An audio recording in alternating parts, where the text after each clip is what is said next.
Hello student, easy way to learning join Energy में आप लोगों का स्वागत है। और आज मैं आप लोगों को पढ़ाने आई हूँ काव्यांजलि का एक लेसन पवन दूतिका।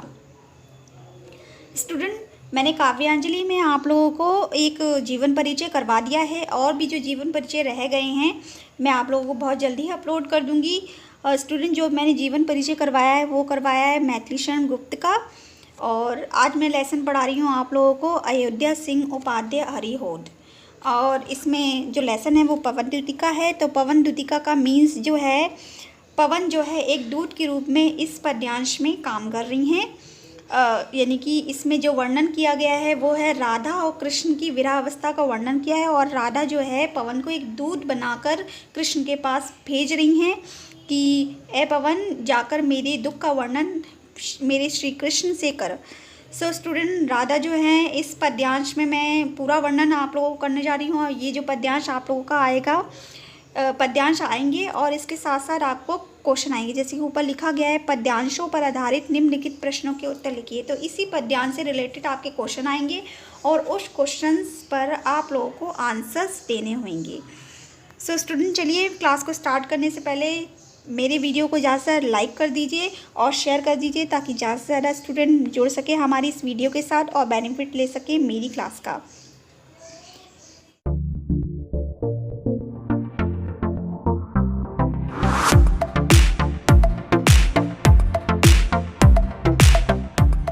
पद्यांश इस तरह से है, बैठी खिन्ना यक दिवस में केहे में थी अकेली, आके आंसू द्रग युगल में थे धरा को भिगोते। स्टूडेंट, मैं बहुत ही इजी लैंग्वेज में आप लोगों को समझा रही हूँ तो आप लोग ध्यान से सुनिएगा।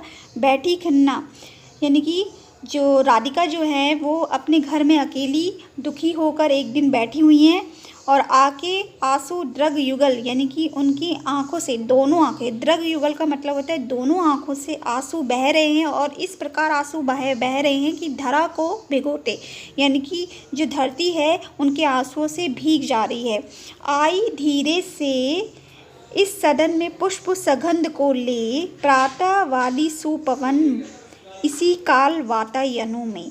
यानी कि जब राधा जो है अपने घर में अकेली बैठी हुई हैं और इसी वक्त जो प्रातःकालीन जो सुबह सुबह की पवन होती है वो पुष्प सुगंधों की हवा को लेकर उनके घर में प्रवेश करती हैं। संतापों को विपुल बढ़ता देख के दुखीता हो, धीरे बोली सा दुख उससे श्रीमती राधिका यो। तो जब विरह की अवस्था होती है तो हमारे चारों और अगर अच्छी परिस्थितियां भी हो तो भी वो हमें अनुकूल नहीं लगती हैं, क्योंकि ये सारी परिस्थितियां विरह के अकॉर्डिंग विपरीत ही लगती हैं।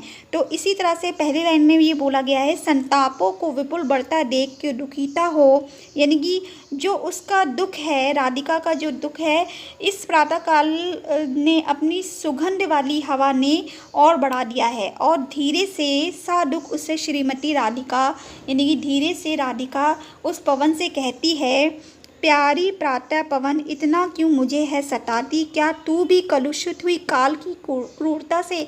तो वो प्यारी पवन से कह रही हैं कि तू मुझे इतना क्यों सता रही है, क्या तूने भी जो समय ने उनके ऊपर जो विरह अवस्था की जो गाज गिराई है, क्या तू भी उसी समय के अकॉर्डिंग यानी कि अनुसार हो गई है, क्या तू भी वही क्रूरता दिखा रही है जिस तरह से समय ने श्री कृष्ण को मुझसे दूर करके दिखाया है।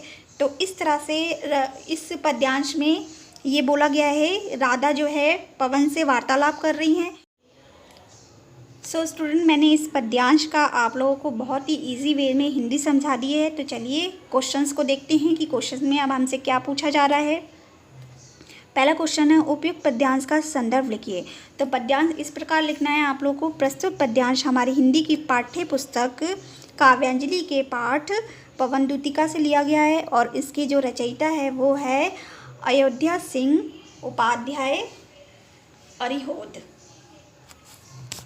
सो स्टूडेंट, नेक्स्ट क्वेश्चन है, राधा ने प्रातःकालीन वायु से दुखित होकर क्या कहा था। तो आप लोगों को ये जो लाइन दे रखी है यहाँ पर, इसका वर्णन मैंने आप लोगों को कर दिया है। फिर भी मैं आप लोगों को बहुत ही इजी लैंग्वेज में समझा दे रही हूँ कि आप लोगों को इस क्वेश्चन में क्या लिखना है कि राधा ने प्रातःकालीन वायु से दुखित होकर ये कहती है कि ए पवन, तू मुझे इतना दुखी क्यों करी, यानी कि इतना क्यों सता रही है, क्या तू भी कलुषित हो गई है काल की यानी कि समय की क्रूरता से।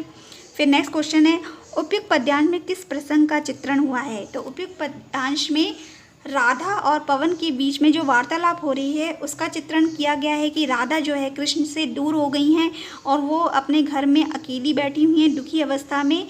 तो राधा और पवन के बीच में जो वार्तालाप हो रही है उसका चित्रण इस प्रसंग में किया गया है। नेक्स्ट क्वेश्चन है, इस पद्यांश में कौन सा छंद है? तो ये जो है विरह अवस्था पर आधारित प्रसंग है, तो इसमें मंदाक्रांता छंद का प्रयोग किया गया है। नेक्स्ट है, गद्यांश के रेखांकित अंश की व्याख्या कीजिए। तो गद्यांश के जो रेखांकित अंश है वो ये है, प्यारी प्रातः पवन इतना क्यों मुझे है सताती, क्या तू भी कलुषित हुई काल की क्रूरता से। सो स्टूडेंट, मैंने इस दोनों लाइनों का आप लोगों को हिंदी बता दी है, तो आप लोग रिपीट करके मेरी इस वीडियो को देख लेना। आप लोगों को बहुत ही इजी वे में इस 5th क्वेश्चन का आंसर मिल जाएगा। तो चलिए नेक्स्ट और है जो गद्यांश इसके करने हैं स्टूडेंट। ये बहुत बड़ा चैप्टर है, तो मैं इसमें कुछ ही इम्पोर्टेंस जो गद्यांश है आप लोगों के लिए लेकर आई हूँ। तो चलिए नेक्स्ट गद्यांश को देखते हैं कि क्या बोला गया है इस गद्यांश में।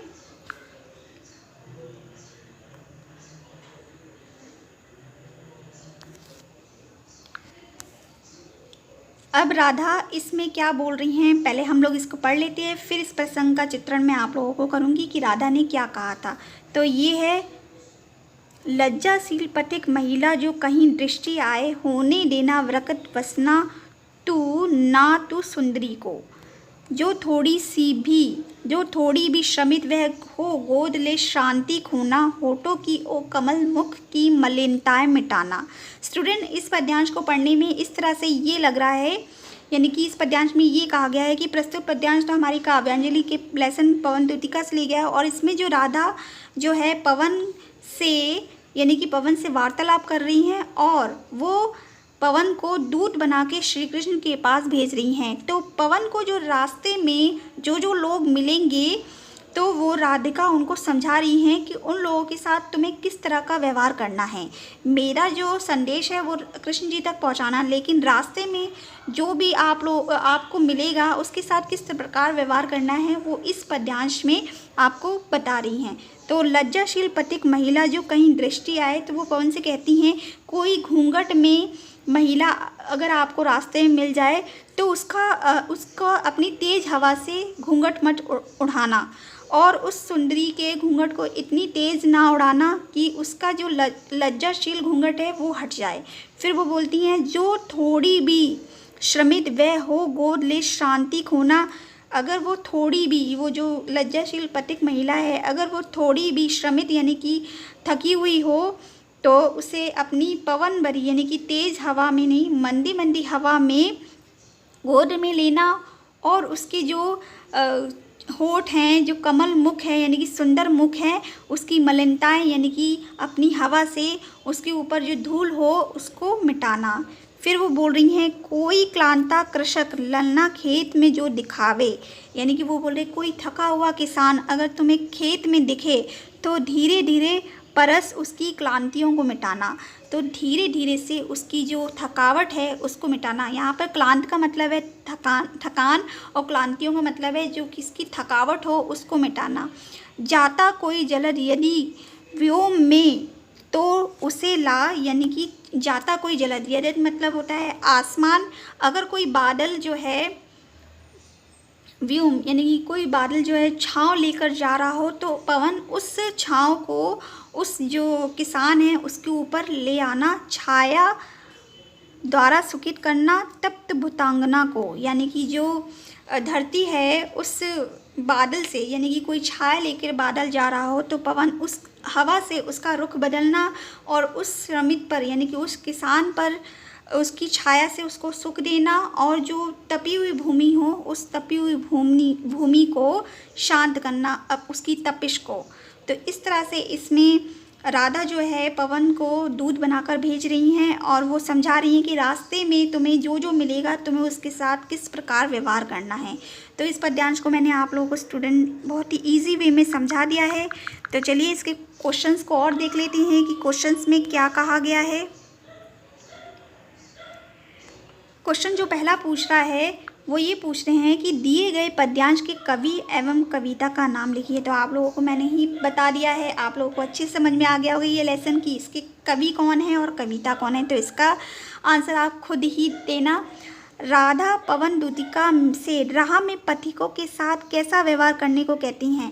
तो यहाँ पर हमने पद्यांश में समझ ही लिया है कि राधा जो है पवन दूतिका से किस प्रकार का अच्छा व्यवहार करने के लिए कह रही हैं, कि वो बोल रही हैं अगर कोई लज्जाशील महिला मिले तो उसके घूंघट को मत उड़ाना, और अगर कोई किसान मिले तो उसकी थकान को मिटाना। इस तरह का व्यवहार करने को वो राधा जो है पवन से कह रही हैं।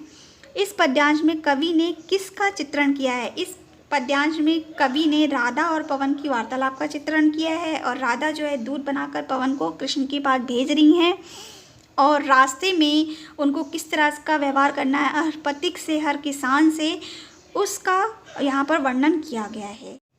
तो चलिए स्टूडेंट नेक्स्ट क्वेश्चन को देखते हैं। इस पद्यांश में कौन सा अलंकार है।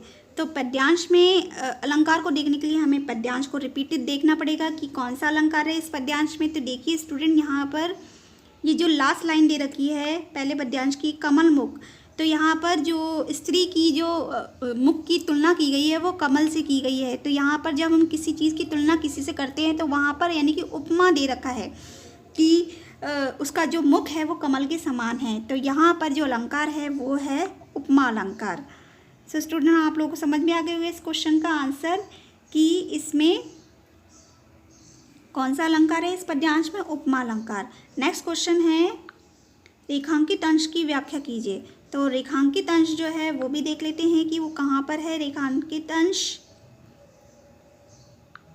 सो स्टूडेंट, यहाँ पर दे रखा है कि होने देना विकृत वसना तो ना टू सुंदरी को, यानी कि सुंदरी को पवन यानी कि राधा जो है हवा से कह रही हैं कि तुम उस सुंदरी को दुपट्टे को, जो लज्जाशील सुंदरी है उसके दुपट्टे को मत उड़ाना अपनी हवा से, उसको उघाड़ना नहीं।